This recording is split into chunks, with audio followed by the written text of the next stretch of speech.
Viewers అందరికీ నమస్కారం. ఈరోజు 3 ఫేజ్ ఇండక్షన్ మోటార్ గురించి డిస్కస్ చేద్దాం. ఇది మోటార్ అనేటప్పటికీ ఎలక్ట్రికల్ ఎనర్జీని ఇన్పుట్గా తీసుకొని మెకానికల్ ఎనర్జీని అవుట్పుట్గా ఇస్తుంది. So conversion of electric power into mechanical power takes place in the rotating part of the electrical motor. ఇది ఇండక్షన్ మోటార్. DC మోటార్ తీసుకున్నట్లయితే అది కండక్షన్ మోటార్. ఇక్కడ ఇది AC మోటారు. ట్రాన్స్ఫార్మర్ ఎలాగైతే మ్యూచువల్ ఇండక్షన్ ప్రిన్సిపల్ మీద పనిచేస్తుందో ఇది కూడా ఇండక్షన్ ప్రిన్సిపల్ మీద వర్క్ అవుతుందన్నమాట. DC మోటార్లా కండక్షన్ ప్రిన్సిపల్ మీద కాదు.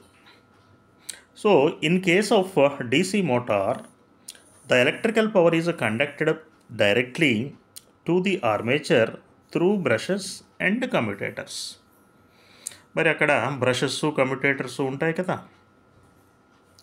సో వాటి ద్వారా మరి ఎలక్ట్రికల్ పవర్ అనేది కండక్షన్ ద్వారా జరుగుతుంది. Hence DC motor is called a conduction motor అంటాం. కానీ ఈ కేసులో in this case induction motor the rotor does not receive electrical power by conduction but by induction. In exactly the same way as the secondary of a two-winding transformer receives its power from primary. ట్రాన్స్ఫార్మర్లో ఏ విధంగా అయితే జరుగుతుందో primary నుంచి సెకండరీకి మరి mutual induction ద్వారా ఏ విధంగా అయితే జరుగుతుందో అదేవిధంగా ఇక్కడ ఇండక్షన్ మోటార్లో కూడా స్టేటర్ నుంచి రోటార్కి మరి పవర్ సప్లై అనేది జరుగుతుందన్నమాట. సో ఇక్కడ దీన్ని ఏమని పిలుస్తాము అంటే induction motor can be treated as rotating transformer. ఆ ప్రిన్సిపల్ మీద పనిచేస్తుంది కాబట్టి దీన్ని రొటేటింగ్ ట్రాన్స్ఫార్మర్ అంటాం. రొటేటింగ్ పార్ట్స్ ఉన్నాయి కాబట్టి రొటేషనల్ లాసెస్ ఉంటాయి కాబట్టి దీని యొక్క ఎఫిషియన్సీ తక్కువగా ఉంటుంది ట్రాన్స్ఫార్మర్తో కంపేర్ చేసినప్పుడు. అదే ట్రాన్స్ఫార్మర్లో అయినట్లయితే ప్రైమరీ సెకండరీ రెండు కూడా స్టేషనరీగానే ఉంటాయి కాబట్టి రొటేషనల్ పార్ట్స్ లేవు కాబట్టి ఎఫిషియన్సీ అనేది ఎక్కువగా ఉంటుందన్నమాట. ట్రాన్స్ఫార్మర్ యొక్క ఎఫిషియన్సీ ఎక్కువగా ఉంటుంది. సో దీనిలో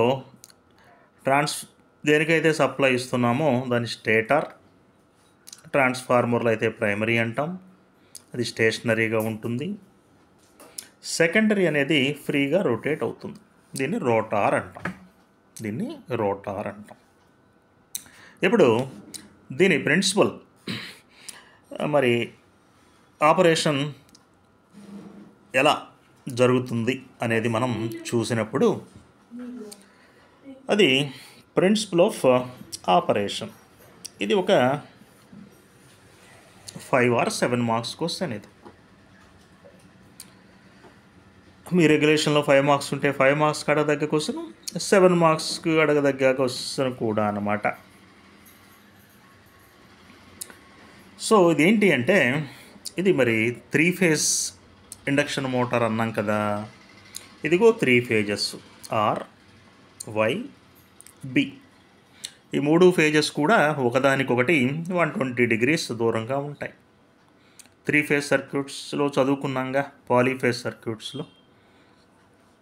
ఇదిగో స్టేటార్ స్టేషనరీ పార్ట్, ట్రాన్స్ఫార్మర్లో అయినట్లయితే ప్రైమరీ అన్నాం. తర్వాత రొటేటింగ్ పార్ట్ ఇదిగో రోటార్. ఈ పర్టికులర్ కేసులో ఈ రోటార్ యొక్క వైండింగ్స్ యొక్క చివరలు షార్ట్ సర్క్యూట్ చేసి ఉన్నాయి. ఇది స్క్విర్రల్ కేజ్ రోటార్ అంటాం. ఇదిగో షాఫ్ట్, మోటార్ అన్నాక షాఫ్ట్ ఉంటుందిగా, మరి స్టేటార్కి రోటార్కి మధ్యలో ఉన్నటువంటి గ్యాప్, దానిలో ఎయిర్ ఉంటుంది కాబట్టి ఎయిర్ గ్యాప్. ఇప్పుడు ఏమవుతుంది, when a 3-phase supply is given to the stator winding having space displacement of 120 degrees కదా. దీని మూలంగా ఏమవుతుంది, this is important, rotating magnetic field is set up in the స్టేటార్లో రొటేటింగ్ మ్యాగ్నెటిక్ ఫీల్డ్ అనేది వచ్చేస్తుంది. ఇది చాలా చాలా ఇంపార్టెంట్ కాన్సెప్ట్. ఇది ఈ రొటేటింగ్ మ్యాగ్నెటిక్ ఫీల్డ్ గురించి ఇన్ డీటెయిల్డ్గా మనం ముందు చూస్తాము.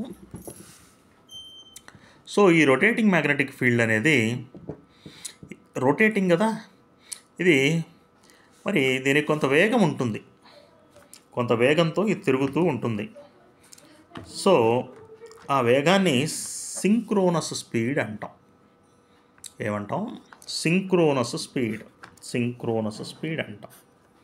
సో ఈ సింక్రోనస్ స్పీడ్ అనేది n(s) చేత 120f/p. ఎఫ్ అనేది మరి సప్లై ఫ్రీక్వెన్సీ అండ్ పి అనేది నంబర్ ఆఫ్ పోల్స్ అన్నమాట, నంబర్ ఆఫ్ పోల్స్. ఇప్పుడు ఈ రొటేటింగ్ మ్యాగ్నెటిక్ ఫీల్డ్ అనేది మన గ్యాప్ ఉంది కదా, ఎయిర్ గ్యాప్, ఆ ఎయిర్ గ్యాప్ గుండా వెళ్ళి మరి స్టేషనరీగా ఉన్నటువంటి రోటార్ కండక్టర్స్ని కట్ చేస్తాయి. రోటార్ కండక్టర్స్ని కట్ చేసినప్పుడు ఫారడే లాస్ మూలంగా relative speed between this RMF అంటే rotating magnetic flux and stationary rotor, ఈ రెండింటి మూలంగా ఈఎంఎఫ్ అనేది ఫారడే లా, ఇది ఈఎంఎఫ్ అనేది రోటార్లో వస్తుంది, రోటార్ కండక్టర్స్లో వస్తుంది. ఓకే, ఇప్పుడు ఈ రోటార్ కండక్టర్స్ ఎలాగో షార్ట్ సర్క్యూట్ అయినాయి అని అనుకున్నాం కదా, డయాగ్రామ్లో చూపించాం కదా. So as the rotor conductors are short circuited, so ఒక పాత్ దొరికిందిగా ఈ ఈఎంఎఫ్కి. సో కరెంట్ అనేది ఫ్లో అవడం స్టార్ట్ అవుతుంది రోటార్ కండక్టర్స్లో. ఈ కరెంట్ అనేది రిజల్ట్ దేని మూలంగా వచ్చింది, రిజల్ట్ అనేది రిలేటివ్ స్పీడ్ అనేటువంటి కాజ్ మూలంగా ఇదిగో ఈ రిజల్ట్ వచ్చింది. సో లెంజెస్ లా ఏం చెప్తుంది, ఈ కరెంటు ఏదైతే రిజల్ట్ ఉందో ఇదిగో కాజ్ ఏదైతే ఉందో అది రిలేటివ్ స్పీడు, ఆ రిలేటివ్ స్పీడ్ని అపోజ్ చేయాలి అని చెప్తుంది. ముందుగా రిలేటివ్ స్పీడ్ ఎంత, మరి రొటేటింగ్ మ్యాగ్నెటిక్ ఫ్లక్స్ దేమో ns, రోటార్ లేదా రోటార్ కండక్టర్స్ దేమో 0, అంటే ns - 0. దీన్ని అపోజ్ చేయడం అంటే ఏంటి, ఆ డిఫరెన్స్ అనేది తగ్గాలి అంటే ఇదిగో స్టార్టింగ్లో ns - 0 ఉంది కదా రోటార్ స్టేషనరీగా ఉన్నప్పుడు. ఇప్పుడు రిజల్ట్ కరెంట్ అనేది కాజ్ రిలేటివ్ స్పీడ్ని అపోజ్ చేస్తుంది లెంజెస్ లా మూలంగా, కాబట్టి ఇది తగ్గాలి, ఈ రిలేటివ్ స్పీడ్ తగ్గాలి. అంటే ఈ 0 బదులు ఇక్కడ ఏదో ఒక వాల్యూ రావాలి. సే 200 RPM అనుకోండి. అప్పుడు ఏమైంది, రిలేటివ్ స్పీడ్ తగ్గిందిగా. ఎలా సాధ్యం అంటే రోటార్ తిరగడం ద్వారా మాత్రమే ఇది సాధ్యం, కాబట్టి రోటార్ తిరుగుతుంది.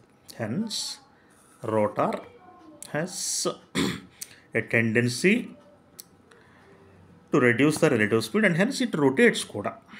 కాబట్టి ఏం చేస్తుంది అంటే the rotor begins to move in the direction of rotating fluid. Machine runs near